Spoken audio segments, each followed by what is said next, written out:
Hey guys, this is Indie Gaming Podcast with a review for Astral Traveler. Remember the good old days of fast-paced arcade races like Wipeout 2097 and F-Zero? Well, there's no need to remember them anymore because we have Astral Traveler.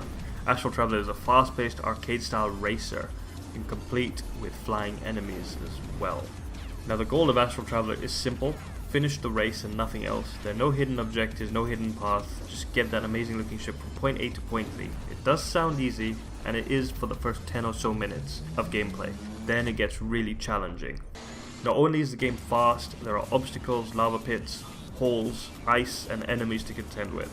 Sometimes all in one track, and there are 47 of these tracks.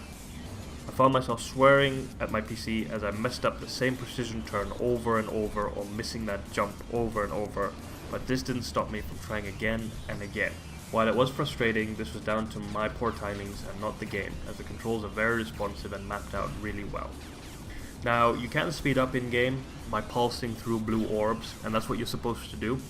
So when you get this blue orb, you press the pulse button and you shoot through it, and you go faster and faster. And that gets you to the end quicker, obviously, but as you get faster, it gets harder to control everything. You have to dodge obstacles faster, you have to jump sooner.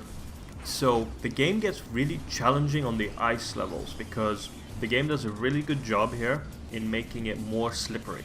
Where you went from, let's say, snow or solid ground straight onto ice, your reactions are used to just drifting on that surface. You know, everything's fluid, the ship doesn't slide everywhere. And then when you get onto ice, you're not used to that. So it's quite clever how that's done. Once you're on the ice, that then introduces a new challenge, and you're more focused on staying on the ice than anything else.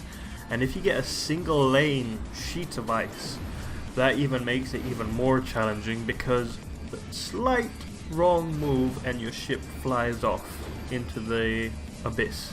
Not into the abyss, but then you have to start again. One thing I have to say though, that's really good about this game, because you do lose control a lot, you fly off a lot, you burn, you blow up, everything else, is the ability to restart so quickly. There's almost next to no loading time. You hit restart and you've restarted. It's great that way. So if you're constantly struggling with something, a big flaw would be to have a loading screen every time you blew up or died or something, but that does not happen here. You blow up or you restart and you're just there, ready to go again. So that's one great thing about it. It doesn't waste your time with silly loading screens or anything like that. So you can keep going until you finally pass a level, or if you want to keep doing the level again to perfect it, you can do that as well.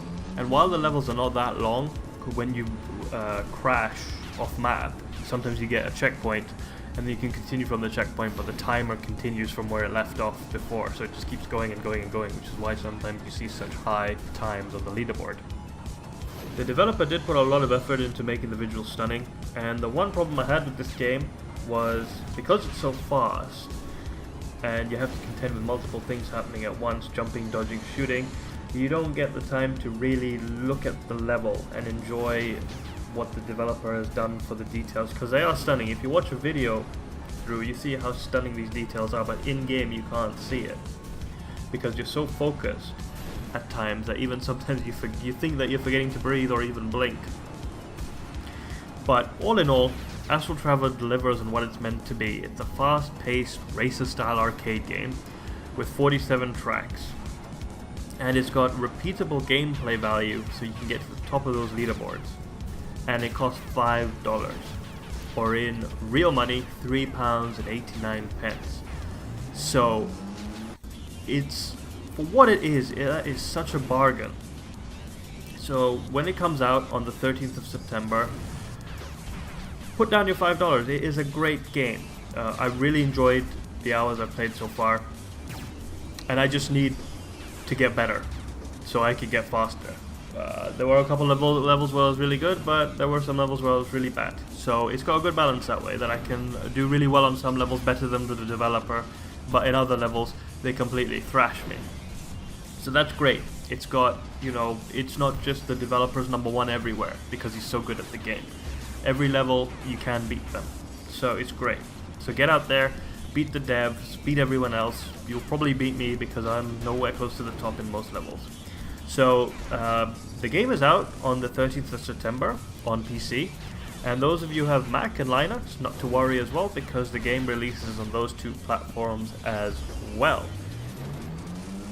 So I hope you enjoyed this review, guys. Astral Traveler is a great game, like I said. Support this developer, Dragon Slumber and Brandoid Games.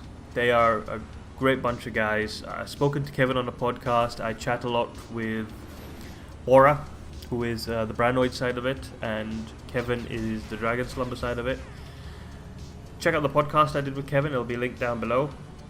Before release date, go to their Twitch stream and have a look at it. I will link in the description below, but it's Twitch Dragon Slumber. If you just search that, you'll find him. He does streaming every day, and he has a little thing up there to tell you what times he does it at. I hope you enjoyed this review, guys. Please check out my podcast. I'll link it. Check out the most recent video, and also subscribe to CFN. Have a great week, everyone.